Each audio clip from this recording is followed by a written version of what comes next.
Hello everyone, welcome to students unique academy. आज हम बात करेंगे अपने मोस्ट इंपॉर्टेंट क्वेश्चंस की जो हमारे सभी एग्जाम्स के लिए काफ़ी महत्वपूर्ण है। चाहे कोई भी एग्जाम हो, जहाँ यूपी टेट हो, सी टेट हो, सुपर टेट हो, या फिर यूपी SSC ग्राम पंचायत अधिकारी का पेपर है जो कि अभी 27 जून को होने वाला है, या फिर आपका लेखपाल का हो, या फिर कोई भी एग्जाम हो किसी भी स्टेट का, चाहे कोई भी टेट हो, इसके लिए हमारे मोस्ट इंपॉर्टेंट है।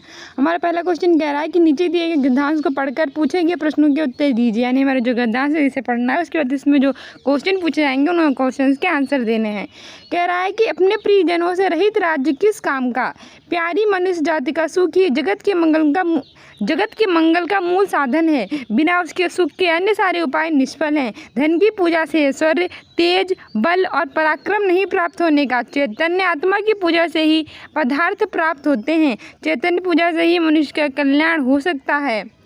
समाज का पालन करने वाली दूध की धारा जब मनुष्य के प्रेम में हृदय, निष्कपट मन और मित्रतापूर्ण नेत्रों से निकलकर बहती है, तब वही जगत में सुख के खेतों को हरा भरा और प्रफुल्लित करती है और वही उनमें फल भी लगाती है। ठीक है, ये हमारा गद्यांश है। और हमारा पहला क्वेश्चन कह रहा है कि किससे रहित राज्य किस काम का, यानी कि कौन है जिससे रहित राज्य हमारे किसी काम का नहीं है।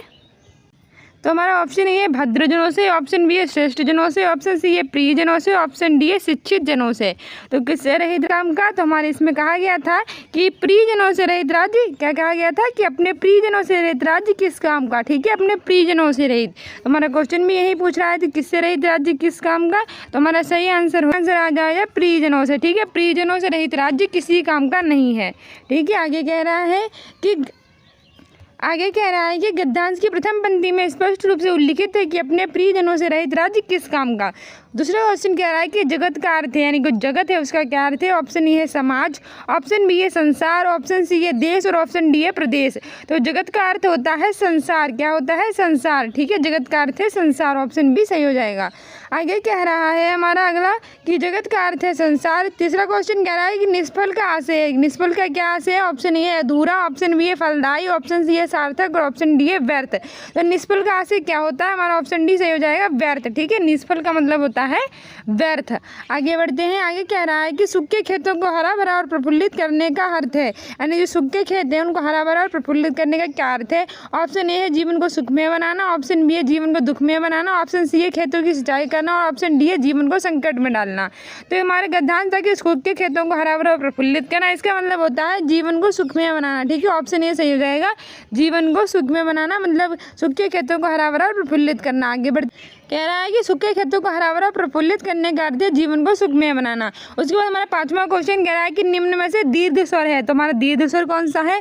ऑप्शन ए है छोटी ई, ऑप्शन बी है बड़ी ई, ऑप्शन सी है ऐसे एड़ी और ऑप्शन डी है ऐसे ऐनक। तो कौन सा हमारा दीर्घ स्वर है? जैसे आप जानते हैं हमारे 4 हस्व स्वर होते हैं, छोटा आ, छोटी ई और छोटा ऊ और ऋषि, ये हमारे हस्व स्वर होते हैं। इसके अतिरिक्त जो हमारे बड़ा आ, बड़ी ई और बड़ा ऊ होते हैं, ये हमारे क्या होते हैं? दीर्घ स्वर होते हैं। ठीक है, तो छोटी ये तो हमारा लघु ये तो हमारा हस्व स्वर है। ठीक है, तो हट जाएगा। फिर बड़ी ई यही हमारा हो जाएगा। ठीक है, ऑप्शन बी सही हो जाएगा, बड़ी ई हमारा दीर्घ स्वर है, जबकि ऐसे एड़ी और ऐसे ऐनक ये हमारा संयुक्त स्वर है। ठीक है, ये हमारा आ प्लस ई से बनकर बना है और हमारा आ प्लस ई से मिलकर बना है, इसीलिए ये दोनों हमारे संयुक्त स्वर हो जाएंगे। ठीक है, तो 4 हमारे हस्व स्वर होते हैं, छोटा आ, छोटी ई, छोटा ऊ और ऋषि, और 3 हमारे जो होते हैं वो दीर्घ स्वर होते हैं, बड़ा आ, बड़ी ई, बड़ा ऊ, और जो हमारा ऐसे एड़ी ऐसे ऐनक ओसे और होते हैं, हमारे संयुक्त स्वर होते हैं। ठीक है, आगे बढ़ते हैं। आगे कह रहा है कि बड़ा आ, बड़ी ई, बड़ा ऊ, आगे कहना है कि बड़ा आ, बड़ी ई, बड़ा ऊ, ये क्या हमारे दीर्घ स्वर है। छोटा आ, छोटी, छोटा ऊ और ऋषि ये हमारे हस्व स्वर है, जबकि ऐसे एड़ी ऐसे ऐनक ओसे ओखली ओसे और ये हमारे संयुक्त स्वर हैं। छठा क्वेश्चन कह रहा है कि निम्न में से अंत्यस्था व्यंजन कौन सा है। तो इन चारों में से हमारा अंत्यस्था व्यंजन कौन सा है। ऑप्शन ए है गा, ऑप्शन बी है जा, ऑप्शन सी है बा और ऑप्शन डी है सा। तो अंत्यस्था व्यंजन की बात करें तो ये 4 होते हैं, और कौन से होते हैं? या, रा, ला और हमारा बा। ठीक है, ये हमारे 4 जो होते हैं वो अंत्यस्था व्यंजन होते हैं, या, रा, ला, बा। तो इसमें देखिए बाल मिल रहा है, तो ये बा हमारा क्या है? ये हमारा अंत्यस्था व्यंजन है, जो ऑप्शन सी सही हो जाएगा। ठीक है, आगे बढ़ते हैं। आगे कह रहा है कि या, रा, ला, बा अंत्यस्था आगे कह रहा है कि यारा लावा हमारा इंतजार व्यंजन है, जबकि सास हलजम सास षटकोण सास सपेरा हाइल हमारे उसमें व्यंजन है। ठीक है, पूछ लेगा उसमें व्यंजन कितने होते हैं, तो व्यंजन 4 होते हैं। पूछ लेगा कौन कौन से होते हैं, तो सास हलजम सास षटकोण सास सपेरा हाइल ये 4 हमारे उसमें व्यंजन होते हैं। अंतिस्था व्यंजन 4 होते हैं, या एक गिरावत लालट्टू बा बकरी, या एक यारा लावा, और जो हमारे गा और जा होते हैं यहाँ में स्पर्श व्यंजन ही होते हैं। ठीक है, का से लेकर माँ तक के 25 व्यंजन जो होते हैं वो स्पर्श व्यंजन होते हैं। आगे हमारा 7वां क्वेश्चन कह रहा है कि निम्न में अल्पप्राण व्यंजन कौन सा है। तो इन चारों में से हमारा अल्पप्राण व्यंजन कौन सा है। ऑप्शन ए है खा, ऑप्शन बी है गा, ऑप्शन सी है घा और ऑप्शन डी है ठा टा। तो अगर बात करें अल्पप्राण व्यंजन की, तो प्रत्येक वर्ग का पहला, तीसरा और 5वां जो होता है वो हमारा अल्पप्राण व्यंजन कहलाता है। तो का कबूतर खा खरगोश ये तो दूसरा है, तो ये तो महाप्राण है। और ये हमारा घा का कबूतर का घा है, ये हमारा महाप्राण है, क्योंकि ये का वर्ग का चौथा है। जो हमारा ठा है ये भी हमारा महाप्राण है। ठीक है, क्योंकि ये हमारा टा वर्ग का दूसरा है। आगे बढ़ते हैं। आगे कह रहा है कि गा अल्पप्राण व्यंजन है जिन व्यंजनों के उच्चारण में श्वास जो होती है वो अल्प मात्रा में निकलती है और जिसमें हाकार जैसी ध्वनि नहीं होती है, उन्हें अल्पप्राण व्यंजन कहते हैं। प्रत्येक वर्ग का पहला, तीसरा और 5वां वर्ग जो होता है इसके तृतीयस्था और व्यंजन जो होते हैं वो हमारे अल्पप्राण व्यंजन कहलाते हैं। ठीक है, आगे बढ़ते हैं। आगे कह रहा है 8वां क्वेश्चन कह रहा है कि निम्न में से घोष वर्ण कौन सा है। तो इन चारों में से हमारा घोष वर्ण कौन सा है। ऑप्शन ए है जा, ऑप्शन बी है का, ऑप्शन सी है चा और ऑप्शन डी है टा। तो घोष वर्ण यानी कि साघोष वर्ण, तो प्रत्येक वर्ग का दूसरा, प्रत्येक वर्ग का तीसरा, चौथा और 5वां जो होता है वो हमारा घोष वर्ण होता है, यानी कि साघोष होता है। और पहला और दूसरा होता है वो हमारा आघोष होता है। तो ये जा जो है वो जा है वो हमारे चा वर्ग का तीसरा है, चा चम्मच छा छता जा झास, तो हमारा साघोष यानी कि घोष हो जाएगा। का जो है वो का वर्ग का पहला है, तो ये हमारा आघोष है। टा है जो टा वर्ग का पहला है, तो भी हमारा घोष है। चा वर्ग का ये पहला है, तो ये भी हमारा घोष, यानी ऑप्शन ये हमारा सही हो जाएगा, ये हमारा साघोष है। आगे कह रहा है कि जा जो है वो घोष वर्ण है। नाद की दृष्टि से जिन व्यंजन वर्णों के उच्चारण से स्वर तंत्रियाँ झकरत होती हैं वे घोष वर्ण कहलाते हैं। प्रत्येक वर्ग का तीसरा, चौथा और 5वां वर्ण सभी स्वर वर्ण, यारा लावा और हाँ ये सब हमारी क्या है, घोष वर्ण है। क्या है, घोष वर्ण है। कौन कौन से, प्रत्येक वर्ग का पहला, तीसरा, 5वां, जितने भी हमारे स्वर हैं इसके अतिरिक्त यारा लावा और हाँ ये हमारे सब क्या है, साघोष हैं। ठीक है, आगे बढ़ते हैं। आगे कह रहा है, आगे हमारा 9वां क्वेश्चन कह रहा है कि निम्न में औष्ठेय वर्ण कौन सा है। तो इन चारों में से औष्ठेय वर्ण कौन सा है। छोटा आ, ऑप्शन बी है बड़ा आ, ऑप्शन सी है छोटी ई, ऑप्शन डी है बड़ा ऊ, छोटा ऊ। तो अगर हम बात करें औष्ठेय की, तो वे ध्वनियाँ जो हमारे होठों से निकलती है वो औष्ठेय वर्ण कहलाती है। जैसे औष्ठवर्ग के 5 होते हैं, अच्छा औष्ठवर्ग में 5 होते हैं। जैसे हम आपसे याद कर सकते हैं पावर्ग के 5, अच्छा जैसे कि पापतंग, फाफल, बाबकरी, भावालू और माँ मछली। इसके अतिरिक्त छोटा ऊ, बड़ा ऊ ये सब हमारे आते हैं औष्ठेय में। तो हमारा ऑप्शन डी सही हो जाएगा। छोटा ऊ ये हमारा औष्ठेय वर्ण में आता है। इसके अतिरिक्त पापतंग, फाफल, बाबकरी, भावालू, माँ मछली और बड़ा ऊ ये सब हमारे औष्ठेय वर्ण हैं। जबकि छोटा बड़ा आ ये दोनों हमारे कंठे में आते हैं। छोटी बड़ी ये दोनों तालव्य में आते हैं। ऋषि जो होता है वो मूर्धन्य में आता है। ठीक है, और या और वाह होते हैं, ये हमारे या और वाह ये हमारा अर्धस्वर होता है। ठीक है, याद रखना, ये भी काफ़ी एग्जाम में पूछा जा चुका है। आगे कह रहा है कि जो ऊ होते हैं वो औष्ठेय वर्ण होते हैं। दोनों ओठों से स्पर्श से बोले जाने वाले वर्ण औष्ठेय वर्ण कहलाते हैं। जैसे कि छोटा ऊ, बड़ा ऊ और पावर्ग के सभी, जैसे पापतंग, फाफली, बाबकरी, भावालू, माँ मछली। जबकि आ ये कंठे वर्ण होते हैं, ई ये तालव्य वर्ण होते हैं। ठीक है, आगे बढ़ते हैं। आगे कह रहा है, ठीक है, आगे हमसे 10वां क्वेश्चन कह रहा है कि निम्न में योगरूढ़ शब्द हैं। तो इन चारों में से हमारा योगरूढ़ शब्द कौन सा है। ऑप्शन ए है पीला, ऑप्शन बी है जलज, ऑप्शन सी है पर और ऑप्शन डी है दूध वाला। तो योगरूढ़ की बात करें तो वो हमारा हो जाएगा जलज। ठीक है, हमारा ऑप्शन बी सही हो जाएगा। जो जलज है वो हमारा योगरूढ़ शब्द है। योगरूढ़ शब्द को हम पर्यायवाची भी कह सकते हैं। और जलज जो हमारा जलज जो है वो हमारा कमल का पर्यायवाची, इसीलिए जलज जो है वो योगरूढ़ शब्द है। जबकि पीला है वो हमारा रूढ़ शब्द होता है। दूध वाला जो है दूध प्लस वाला 2 शब्दों से मिलकर बना, यानी कि संयुक्त स्वर है। और ऑप्शन योगरूढ़ शब्द जलज, ऑप्शन बी सही हो जाएगा। आज आगे बढ़ते हैं। आगे कह रहा है कि जलज जल प्लस जा का अर्थ है कि जल से उत्पन्न, किंतु इसमें कमल का अर्थ लिया गया है, अतः जलज शब्द योगरूढ़ है। ऐसे शब्द जो योगित तो होते हैं किंतु अर्थ के विचार से अपने सामान्य अर्थ को छोड़कर विशेष अर्थ के परिचायक होते हैं, वे योगरूढ़ कहलाते हैं। और जो जलज है वो अपने विशेष अर्थ की ओर इंगित कर रहा है, यानी कि कमल की बात कर रहा है। ठीक है, आगे बढ़ते हैं। आगे कह रहा है हमारा 11वां क्वेश्चन 11वां क्वेश्चन कह रहा है कि महोत्सव का संधि विच्छेद होगा, यानी कि जो महोत्सव है उसका संधि विच्छेद क्या होगा। ऑप्शन ए मह प्लस उत्सव, ऑप्शन बी है मई प्लस उत्सव, ऑप्शन सी है महा प्लस उत्सव, ऑप्शन डी है मही प्लस उत्सव। अगर हम महोत्सव की बात करें तो ये मिलकर बना है महा प्लस उत्सव से, यानी कि ऑप्शन सी सही हो जाएगा, महा प्लस उत्सव से। और यहाँ पे हमारी कौन सी संधि है, गुण संधि है, ठीक है। यहाँ पे कौन सी संधि है, गुण संधि का प्रयोग हुआ है और ये मिलकर बना है महा प्लस उत्सव से, ठीक है। आगे बढ़ते हैं, आगे कह रहा है कि महोत्सव संधि विच्छेद होगा महा प्लस उत्सव। यहाँ पे महा का आ और उत्सव के उसे मिलकर ये बना है, इसमें गुण स्वर संधि है। इस संधि के नियम आ या के बाद ई उ और ऋषि आ जाए तो दोनों मिलकर ए ओ और अर हो जाते हैं, ठीक है। आगे हमारा 12वां क्वेश्चन कह रहा है कि बैलगाड़ी में समास है, यानी कि बैलगाड़ी में कौन सा समास है। ऑप्शन ए है द्वंद्व समास, ऑप्शन बी है द्विगु समास, ऑप्शन सी है अव्ययीभाव समास, ऑप्शन डी है तत्पुरुष समास। तो बैलगाड़ी की बात करें तो इसका मतलब होता है बेलों की गाड़ी, ठीक है। किसकी गाड़ी, बेलों की गाड़ी, तो ऑप्शन डी सही हो जाएगा तत्पुरुष समास, ठीक है। तत्पुरुष समास मतलब बेलों की गाड़ी। वहीं जो द्वंद्व समास होता है उसमें दोनों शब्द जो होते हैं वो एक दूसरे से समान अर्थ देते हैं, जैसे माता पिता, दिन रात। और जो द्विगु समास होते हैं इसमें पहला पद संख्यावाची होता है, जैसे त्रिगुण, 3 गुणों का समूह, 2 फल, 2 फलों का समूह। अव्ययीभाव समास में पहला पद अव्यय होता है, ठीक है, या फिर उपसर्ग होता है। आगे बढ़ते हैं, आगे कह रहा है कि बैलगाड़ी का समास विग्रह है बेल की गाड़ी, इसमें तत्पुरुष समास है, समास में उत्तर पद प्रधान होता है।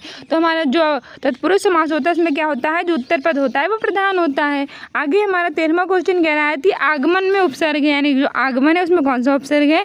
ऑप्शन ए है बड़ा आ, ऑप्शन बी है छोटा आ, ऑप्शन सी है आग और ऑप्शन डी है मन। तो आगमन की बात करें तो ये मिलकर बना है आ प्लस गमन से, किससे, आ प्लस गमन से। और इसमें उपसर्ग पूछा है तो बेशब्द जो किसी भी वाक्य के, जो किसी भी शब्द के आरंभ में लगते हैं वो हमारे उपसर्ग कहलाते हैं। तो उपसर्ग में हमारा तो आगमन आ प्लस गमन से मिलकर बना है, इसीलिए हमारा जो बड़ा आ है इसमें ही हमारा उपसर्ग हो जाएगा, ठीक है। तो ऑप्शन ये सही हो जाएगा। आगे कह रहा है कि आगमन में आ उपसर्ग है, आ उपसर्ग का अर्थ है सीमा और समेत, कमी और विपरीत। उस उपसर्ग से निर्मित अन्य शब्द हैं आकाश, आकर्षण, आरंभ, आक्रमण, आचरण और आजीवन।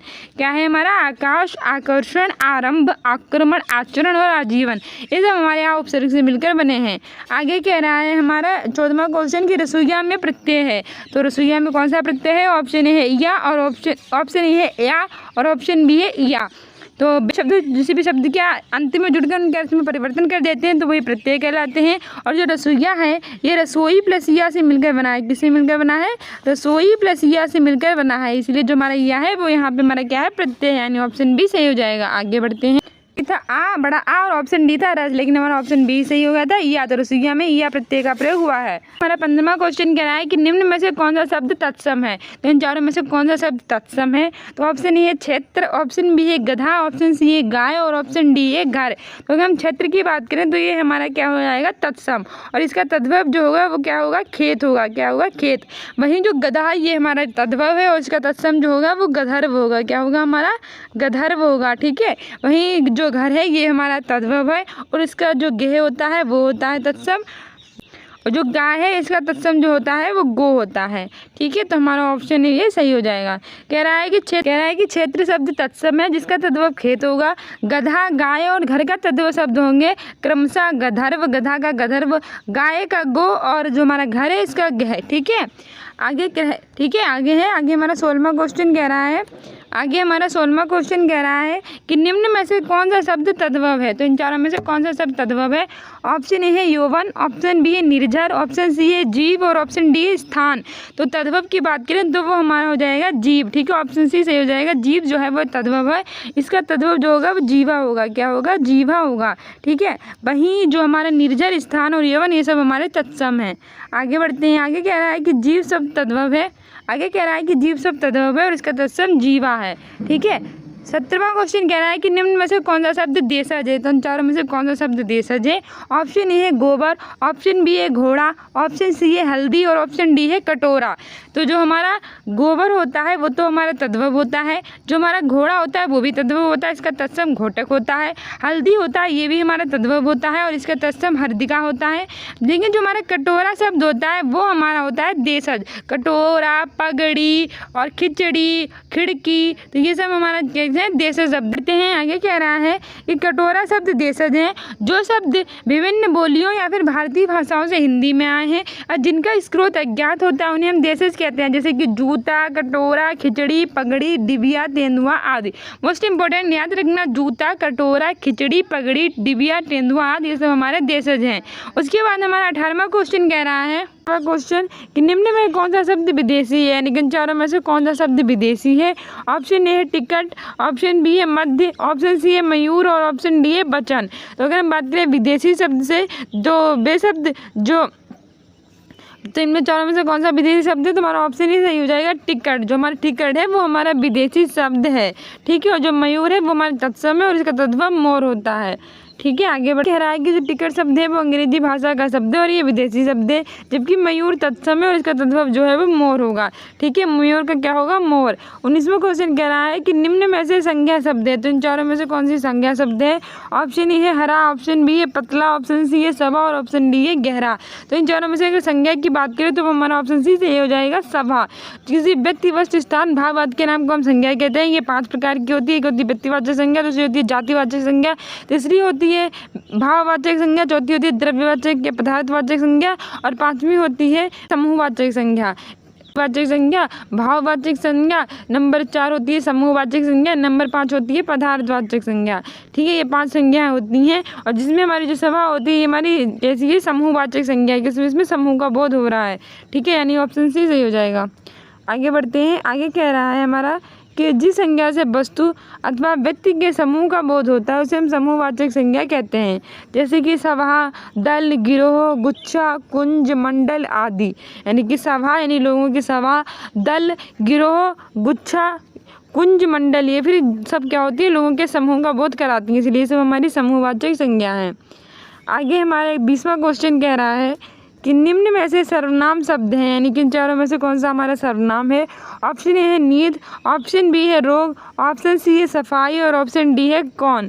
तो बे शब्द जो संज्ञा के स्थान पर प्रयोग होते हैं उन्हें हम सर्वनाम कहते हैं। सर्वनाम हमारे 6 प्रकार के होते हैं और कुल सर्वनाम की बात करें तो वो 11 होते हैं। तो जो हमारा कौन है वो हमारा सर्वनाम है और कौन हमारा कैसा सर्वनाम है, प्रश्नवाचक सर्वनाम है, ठीक है। कौन हमारा कैसा सर्वनाम है, प्रश्नवाचक सर्वनाम है। आगे बढ़ते हैं। आगे क्या कह रहा है, आगे कह रहा है कि कौन एक सर्वनाम शब्द है। किसी भी संज्ञा के स्थान पर प्रयोग किए जाने वाले विकारी शब्द सर्वनाम कहलाते हैं। हिंदी में कुल 11 सर्वनाम है, जैसे कि मैं, तू, आप, यह, वह, जो, सो, कोई, कुछ, कौन और क्या, ठीक है। ये सब हमारे 11 सर्वनाम है। तो हिंदी में कुल कितने सर्वनाम है, 11 है। कौन कौन से, मैं, तू, आप, यह, वह, जो, सो, कोई, कुछ, कौन, क्या, ठीक है। आगे बढ़ते हैं। आगे हमारा 21वां क्वेश्चन कह रहा है कि निम्न में विशेषण शब्द है, यानी कि चारों में से कौन सा हमारा विशेषण शब्द है।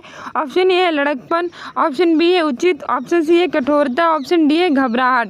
तो अगर हम विशेषण की बात करें तो वो संज्ञा और सर्वनाम की विशेषता बताने वाले शब्दों को हम विशेषण कहते हैं और हमारा ऑप्शन बी सही हो जाएगा उचित। जो हमारा उचित है वो हमारा एक विशेषण शब्द है, ठीक है। आगे कह रहा है कि उचित विशेषण शब्द है, ये गुणवाचक विशेषण है। जिस शब्द से संज्ञा की गुण, दशा, स्वभाव आदि लक्षित होते हैं उसे हम गुणवाचक विशेषण कहते हैं। यानी कि ऐसे शब्द जो संज्ञा सर्वनाम की विशेषता बताएं और हमें संज्ञा के गुण, दशा, स्वभाव आदि के बारे में पता चले तो उसे गुणवाचक विशेषण हम कहते हैं, ठीक है। आगे हमसे कह रहा है 22 क्वेश्चन कह रहा है कि निम्न में प्रेरणार्थक क्रिया है। तो इन चारों में से कौन सी हमारी ऐसी क्रिया है जो प्रेरणार्थक है। ऑप्शन ए उठना, ऑप्शन बी है चमकना, ऑप्शन सी है गिराना और ऑप्शन डी है देना। तो अगर प्रेरणार्थक क्रिया की बात करें तो हमारा ऑप्शन सी हो जाएगा गिराना। जो गिराना है वो हमारी प्रेरणार्थक क्रिया है, ठीक है। आगे बढ़ते हैं। आगे कह रहा है गिराना प्रेरणार्थक क्रिया है जिन क्रियाओं से इस बात का बोध होता है कि कर्ता स्वयं कार्य नहीं कर किसी दूसरे को कार्य करने के लिए प्रेरित करता है तो उसे हम प्रेरणार्थक क्रियाएं कहते हैं, ठीक है। क्या कहते हैं, प्रेरणार्थक क्रियाएं कहलाती हैं। 23वां क्वेश्चन कह रहा है कि निम्न में अव्यय है। इन चारों में से हमारा अव्यय कौन सा है। ऑप्शन ए उत्तर, ऑप्शन बी है ठीक, ऑप्शन सी है जापान और ऑप्शन डी है कृष्णा। तो अव्यय जो होते हैं वो हमारा ठीक हो जाएगा, ऑप्शन बी सही हो जाएगा। ठीक जो है वो हमारा अव्यय है। आगे बढ़ते हैं। आगे कह रहा है कि प्रश्नगत विकल्पों में ठीक अव्यय है। ऐसे क्रिया विशेषण जो किसी दूसरे शब्दों के मेल से नहीं बनते हैं मूल क्रिया विशेषण कहलाते हैं, जैसे कि ठीक, दूर, अचानक, फिर नहीं। ठीक, दूर, अचानक, फिर नहीं, ये सब हमारे हैं अव्यय, ठीक है। मूल क्रिया विशेषण ठीक है, ये हमारे सब क्या है, वे हैं। आगे बढ़ते हैं। आगे हमारा 24वां क्वेश्चन कह रहा है कि पंछी का पर्यायवाची है। तो पंछी का क्या पर्यायवाची है? ऑप्शन ए है भूधर, ऑप्शन बी है मीन, ऑप्शन सी है ब्रंद और ऑप्शन डी है बिहग। तो पंछी की बात करें तो उसके पर्यायवाची हो जाएगा ऑप्शन डी बिहग। ठीक है, बिहग है, खग है। पंछी का पर्यायवाची बिहग होता है। वो जो मीन होता है वो हमारा मत्स्य का पर्यायवाची होता है। ठीक है, ऑप्शन डी सही हो जाएगा। कह रहा है कि पंछी के पर्यायवाची शब्द हैं, पंछी का पर्यायवाची बिहग है, पंछी के अन्य पर्यायवाची है खग, पखेरु, परिंदा, अंडज आदि। ठीक है, कहाँ है हमारे खग, पखेरु, परिंदा, अंडज आदि। जबकि भूधर पर्व का पर्यायवाची है और मीन जो है मछली का पर्यायवाची है। ठीक है, हमारा 25वां क्वेश्चन कह रहा है कि जटिल का विलोम होगा। तो जटिल का क्या विलोम होगा? ऑप्शन ए है सरल, ऑप्शन बी है कठिन, ऑप्शन सी है कुटिल और ऑप्शन डी है टेढ़ा। तो जटिल का विलोम होता है सरल। क्या होता है? सरल। ऑप्शन ए सही हो जाएगा।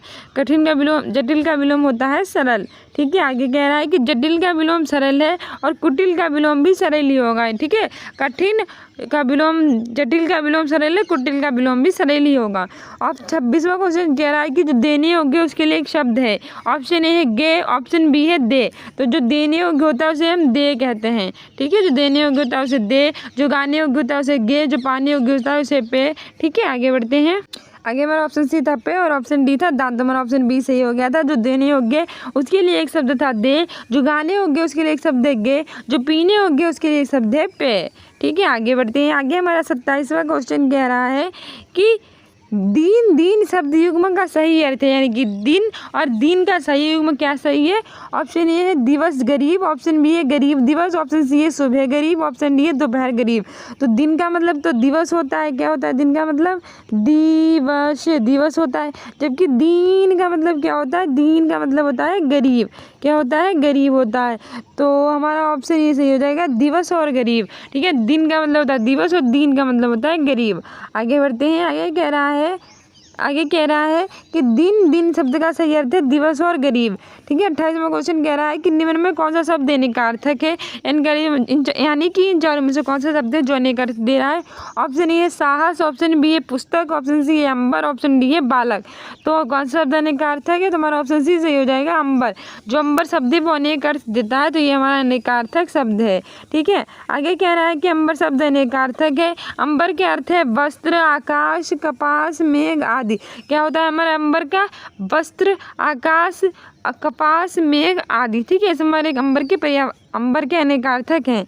आगे हमारा 29वां क्वेश्चन कह रहा है कि निम्न में वर्तनी की दृष्टि से शुद्ध शब्द है। तो वर्तनी की दृष्टि से कौन सा शुद्ध है शब्द? ऑप्शन ए है पूज्य, ऑप्शन बी है परीक्षण, ऑप्शन सी है प्राण और ऑप्शन डी है परीक्षा। तो कौन सा शुद्ध है? अगर पूज्य की बात करें तो वैसे लिखा जाता है पूज्य। ठीक है, तो अगर हम पूज्य की बात करें तो वो हमारे ऐसे लिखा जाता है पूज्य, तो ये तो हमारा गलत हो जाएगा। प्राण की बात करें तो वो हमारे ऐसे लिखा जाता है प्राण, तो ये भी गलत हो जाएगा। परीक्षण की बात करें तो वो हमारे ऐसे लिखा जाता है परीक्षण। ठीक है, तो ये भी गलत हो जाएगा। परीक्षा सही है। ठीक है, परीक्षा बिल्कुल ऐसे ही लिखा जाता है परीक्षा। ठीक है, ऑप्शन डी सही हो जाएगा परीक्षा। आगे बढ़ते हैं। आगे कह रहा है कि परीक्षा वर्तनी की दृष्टि से शुद्ध शब्द है। पूज्य का ऐसे करके लिखा जाएगा पूज्य। ठीक है, परीक्षण का ऐसे करके लिखा जाएगा परीक्षण और प्राण का ऐसे करके लिखा जाएगा प्राण। 30वां क्वेश्चन कह रहा है कि निम्न में से वर्तनी की दृष्टि से अशुद्ध शब्द है। तो वर्तनी की दृष्टि से कौन सा अशुद्ध है? ऑप्शन ए है प्रादेशिक, ऑप्शन बी है मधुर, ऑप्शन सी है व्याप्त और ऑप्शन डी है प्रमाणिक। तो हमारा इन चारों में से जो प्रादेशिक है वो बिल्कुल सही लिखा है। प्रादेशिक ऐसे लिखा जाता है। व्याप्त भी बिल्कुल सही लिखा है, व्याप्त भी ऐसे लिखा जाता है। मधुर भी सही है, मधुर भी ऐसे लिखा जाता है। लेकिन हमारा प्रमाणिक ही गलत हो जाएगा। ठीक है, ये प्रमाणिक जो है वो हमारा गलत हो जाएगा और हमसे गलत ही पूछा है तो ये सही हो जाएगा, क्योंकि प्रमाणिक ऐसे लिखा जाता है प्रामाणिक। ठीक है, प्रामाणिक यानी प्रा में भी ऐसे लिखे डंडा लगेगा। ठीक है, आगे बढ़ते हैं। आगे कह रहा है कि प्रमाणिक वर्तनी की दृष्टि से अशुद्ध शब्द है जिसका शुद्ध रूप प्रामाणिक होगा। ठीक है, 31वां क्वेश्चन कह रहा है कि निम्न में अधिकरण कारक का प्रसर्ग कौन सा है। तो अधिकरण कारक का कौन सा प्रसर्ग है? ऑप्शन ए है पर, ऑप्शन बी है ने, ऑप्शन सी है को और ऑप्शन डी है से। तो अधिकरण का मतलब होता है अधिकरण में पर, तो ऑप्शन बी ए सही हो जाएगा पर। ठीक है, अधिकरण का क्या होता है? में पर, तो ऑप्शन से ए सही हो जाएगा। अधिकरण कारक का प्रसर्ग में पर होता है, कर्ता कारक का ने होता है, कर्म कारक का को होता है, करण का से होता है, संप्रदान को के लिए होता है और अपादान स्पर्शक से अलगाव के अर्थ में होता है। कारक 8 प्रकार के होते हैं। कर्ता ने कर्म को करण से, संप्रदान के लिए, अपादान से अलगाव, संबंध का की के संबोधन है अधिकरण में पर। ठीक है, याद रखना, मोस्ट इंपोर्टेंट है। आगे बढ़ते हैं। आगे कह रहा है 32वां क्वेश्चन कि निम्न में पुल्लिंग शब्द कौन सा है। तो इन चारों में से पुल्लिंग शब्द कौन सा है। ऑप्शन ए है क्षमा, ऑप्शन बी है घटना, ऑप्शन सी है क्षेत्र, ऑप्शन डी है रीति। तो पुल्लिंग की बात करें तो वो हमारा हो जाएगा क्षेत्र। ठीक है, ऑप्शन सी सही हो जाएगा। क्षेत्र होता है, जबकि जो घटना है वो घटती है यानी स्त्रीलिंग है, रीति होती है और क्षमा होती है। ठीक है, क्षमा होती है, रीति होती है, घटना घटती है, लेकिन क्षेत्र होता है, तो क्षेत्र पुल्लिंग है, बाकी सब हमारे स्त्रीलिंग है। आगे कह रहा है कि क्षेत्र पुल्लिंग शब्द है, जबकि घटना, रीति और क्षमा ये सब हमारे स्त्रीलिंग शब्द हैं। 33वां क्वेश्चन कह रहा है कि निम्न में स्त्रीलिंग शब्द कौन सा है। तो इन चारों में सब स्त्रीलिंग आपको बताना है। ऑप्शन ए है दुख, ऑप्शन बी है गरिमा, ऑप्शन सी है लेख और ऑप्शन डी है स्पर्श। तो दुख जो होता है वो होता है, तो दुख होता है, ये पुल्लिंग है। लेख लिखा जाता है ना कि लिखी जाती है, तो लेख हमारा पुल्लिंग है। ठीक है, स्पर्श किया जाता है ना कि की जाती है, तो स्पर्श भी हमारा पुल्लिंग है। जबकि गरिमा होती है, ठीक है, किसी भी चीज़ की जो गरिमा होती है, तो गरिमा जो हमारा है वो स्त्रीलिंग शब्द है। जबकि दुख होता है, लेख होता है और स्पर्श किया जाता है, लेख लिखा जाता है और दुख होता है, तो ये सब हमारे पुल्लिंग है। लेकिन गरिमा होती है तो ये हमारे क्या है, स्त्रीलिंग शब्द है। ठीक है, ऑप्शन भी सही हो जाएगा। कह रहा है कि गरिमा स्त्रीलिंग शब्द है, जबकि दुख, लेख और स्पर्श ये सब हमारे पुल्लिंग शब्द हैं। चौथा फिर हमारे आगे क्वेश्चन कह रहा है कि किसका प्रयोग सदैव बहुवचन में होता है। यानी इन चारों में से किसका प्रयोग सदैव बहुवचन में करते हैं। ऑप्शन ए है दर्शन, ऑप्शन बी है नारी, ऑप्शन सी है लता और ऑप्शन डी है गाय। तो गाय का प्रयोग तो हम एक वचन में करते हैं, इसका बहुवचन गाय होता है। नारी नारियाँ होता है, लता का लताएँ होता है, लेकिन दर्शन का सदैव हम बहुवचन में प्रयोग करते हैं। ऑप्शन ए सही हो जाएगा दर्शन। ठीक है, आगे बढ़ते हैं। आगे कह रहा है कि दर्शन, लोग, प्राण, ओठ आदि का प्रयोग जो होता है वो सदैव बहुवचन में होता है। जबकि नारी का बहुवचन नारियाँ, लता का बहुवचन लताएँ और गाय का बहुवचन गाय होता है। ठीक है, जबकि दर्शन किए जाते हैं, लोग आते हैं, प्राण पखेरु उड़ जाते हैं, आंसू बहते हैं, दाम दिए जाते हैं और ओठ होते हैं। तो इनका प्रयोग सदैव क्या होता है, बहुवचन में होता है। दर्शन, लोग, प्राण, आंसू, दाम, ओठ, ठीक है, सदैव बहुवचन में प्रयोग किए जाते हैं। अब 35वां क्वेश्चन कह रहा है, आगे कह रहा है कि निम्न में भूतकाल का उदाहरण है। तीन चार में से कौन सा भूतकाल का उदाहरण है। ऑप्शन ए है मैं जाता हूँ, ऑप्शन बी है राम घर गया था, ऑप्शन सी है वह आ रहा है, ऑप्शन डी है वह पुस्तक पढ़ेगा। तो भूतकाल का कौन सा उदाहरण है, तो ये वो है हमारा ऑप्शन बी सही हो जाएगा, राम घर जाया था। तो अगर राम घर गया था ये हमारे भूतकाल का उदाहरण है। मैं जाता हूँ ये वर्तमान का है, बे आ रहा है अपूर्ण वर्तमान का है, और वह पुस्तक पढ़ेगा ये हमारा भविष्य का है। तो राम घर गया था ये हमारे भूतकाल का उदाहरण है, यानी ऑप्शन भी सही हो जाएगा। आगे कह रहा है कि राम घर गया था ये वाक्य भूतकाल का उदाहरण है। मैं जाता हूँ और वे आ रहा है ये दोनों किसके हैं, वर्तमान काल के हैं, जबकि वह पुस्तक पढ़ेगा ये भविष्य काल का उदाहरण है। ठीक है, आगे हमारा 36वां क्वेश्चन कह रहा है कि निम्न में भाववाचक है। तो इन चारों में से कौन सा हमारा भावनाओं को व्यक्त करता है, यानी कि भाववाचक है। ऑप्शन ए है मोहन पुस्तक पढ़ता है, ऑप्शन बी है श्याम पत्र लिखता है, ऑप्शन सी है मोहन से बैठा नहीं जाता और ऑप्शन डी है पत्र लिखा जाता है। तो कौन सा भाववाच्य है, तुम्हारा ऑप्शन सी हो जाएगा, मोहन से बैठा नहीं जाता। मोहन से बैठा नहीं जाता ये हमारा भाववाच्य है। ठीक है, आगे बढ़ते हैं। आगे कह रहा है कि मोहन से बैठा नहीं जाता वाक्य में भाववाच्य क्रिया का वे रूपांतर जिससे वाक्य में क्रिया अथवा भाव की प्रधानता का बोध होता है वो भाववाच्य कहलाता है। 37वां क्वेश्चन कह रहा है कि निम्न में से कौन सा वाक्य मिश्रित वाक्य है। ऑप्शन ए विद्वान सब जगह पूजा जाता है, ऑप्शन बी अच्छा लड़का माता पिता की आज्ञा मानता है, ऑप्शन सी है वह पुस्तक राम की थी, और ऑप्शन डी है जब सवेरा हुआ तब हम लोग बाहर गए। तो इसमें अगर हम बात करें आपके, तुम्हारा ऑप्शन डी सही हो जाएगा, जब सवेरा हुआ तब लोग बाहर गए। ठीक है, हमारा ऑप्शन डी सही हो जाएगा। आगे कह रहा है कि जब सवेरा हुआ तब हम लोग बाहर गए में वाक्य मिश्रित है, जिन वाक्यों में एक प्रधान मुख्य उपवाक्य हो और अन्य जो मिश्रित गौड़ उपवाक्य हो और आपस में की, जो, क्योंकि, जितना, उतना, जैसा, वैसा, जब, तब, जहाँ, वहाँ, जिधर, उधर, अगर, यदि, तो, यद्यपि, तथापि आदि से जुड़े हो तो उन्हें मिश्रित वाक्य कहते हैं। ठीक है, वे सभी वाक्य जो एक दूसरे से जुड़े हुए हैं, जैसे कि, जो, क्योंकि, जितना, उतना, जैसा, वैसा, जब, तब, जहाँ, वहाँ, जिधर, उधर, अगर, यदि, तो, यद्यपि, यद्यपि, तथापि आदि से जुड़े तो मिश्रित वाक्य कहलाते हैं। ठीक है, आगे कह रहा है कि मैंने विद्यालय जाना है वाक्य में अशुद्ध है। तो मैंने विद्यालय जाना है, इसमें कौन सा वाक्य हमारा अशुद्ध है? ऑप्शन ए है मैंने, ऑप्शन बी है विद्यालय, ऑप्शन सी है जाना, ऑप्शन डी है। तो मैंने विद्यालय जाना है कुछ नहीं होता, मुझे विद्यालय जाना है। क्या होगा यहाँ पे? मुझे विद्यालय जाना है, तो ऑप्शन ए सही हो जाएगा। ठीक है, कह रहा है कि प्रश्नगत वाक्य में मैंने का प्रयोग अशुद्ध है और मैंने के स्थान पर मुझे का प्रयोग किया जाना चाहिए। 39 नंबर का क्वेश्चन कह रहा है कि प्रश्न चिन्ह कौन सा है, यानी कि इन चारों में से प्रश्नवाचक चिन्ह कौन सा है? ऑप्शन ए है ऐसे वाला, यानी कि फिर ऑप्शन बी है ऐसे करके, ऑप्शन सी है ऐसे और ऑप्शन डी है ऐसे। तो इसकी बात करें तो हमारा पूर्ण विराम होता है ऐसे करके लगता है, ये पूर्ण विराम होता है। ये वाला हमारा होता है संबोधन के लिए ऐसे करके, और ये हमारा विस्मयबोधक चिन्ह होता है। ये हमारा प्रश्नवाचक होता है और ये हमारा अर्धविराम होता है। ठीक है, तो हमारा ऑप्शन बी सही हो जाएगा। ठीक है, हमारा ऑप्शन बी बिल्कुल सही हो जाएगा, ऐसे करके प्रश्नवाचक चिन्ह होता है। आगे बढ़ते हैं। आगे कह रहा है कि प्रश्नगत विकल्पों में प्रश्न चिन्ह प्रश्नवाचक चिन्ह है, जबकि जो पूर्ण विराम है वो ये वाला है, और जो हमारा विस्मयादिबोधक है वैसे होता है, और जो अर्धविराम होता है वैसे होता है। आगे हमारा 40वां क्वेश्चन कह रहा है कि आसमान फट जाना मुहावरे का सही अर्थ है। तो आसमान फट जाना मुहावरे का सही अर्थ क्या होगा? ऑप्शन ए संभव काम होना, ऑप्शन बी है बहुत शोर करना, ऑप्शन सी है चुगली करना, ऑप्शन डी अचानक आफत आ पड़ना। तो आसमान फट जाना मुहावरे का सही अर्थ होता है अचानक आफत आ पड़ना। लोग कहते नहीं है आज मेरे ऊपर आसमान फट पड़ा, यानी कि मेरे ऊपर बहुत बड़ी अचानक से आफत आ गई।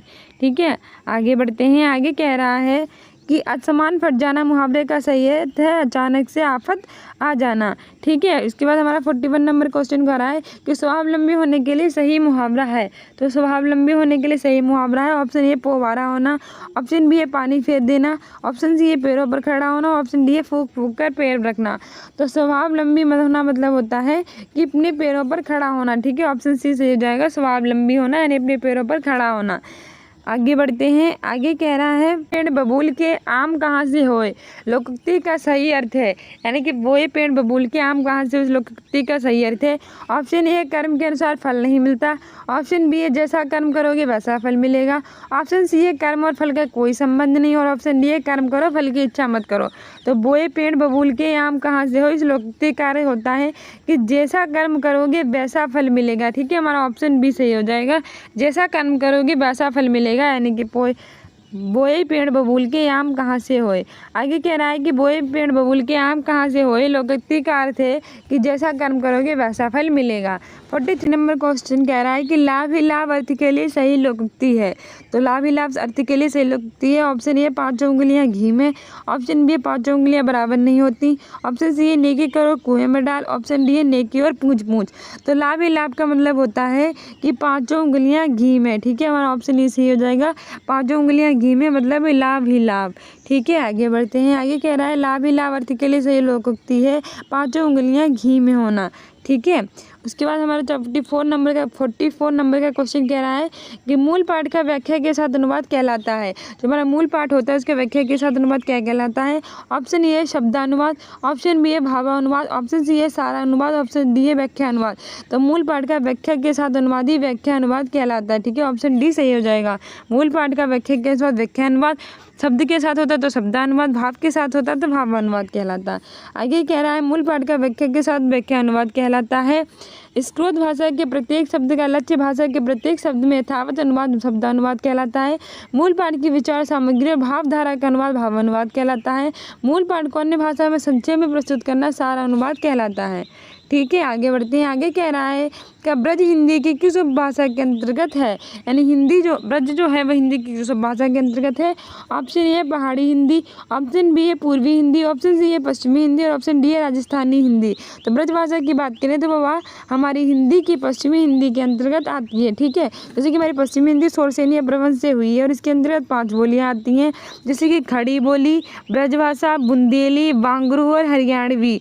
ठीक है, और राजस्थानी भाषा हिंदी है, इसके अंदर 4 आती है, मारवाड़ी, मालवी, मेवाती और जयपुरी। पूर्वी हिंदी जो है इसका विकास अर्धमागध से हुआ, इसकी 3 बोलियां हैं, अवध, बघेली और छत्तीसगढ़ी, और राजस्थानी की 4। और पहाड़ी हिंदी में ब्राह्मण, खस और सिंधी। आगे बढ़ते हैं। आगे कह रहा है कि पश्चिमी हिंदी में शामिल उपभाषाएं हैं ब्रजभाषा, कन्नौजी, बुंदेली, खड़ी बोली और राजस्थानी। पूर्वी हिंदी में शामिल है अवध, बघेली, छत्तीसगढ़ी और बिहारी।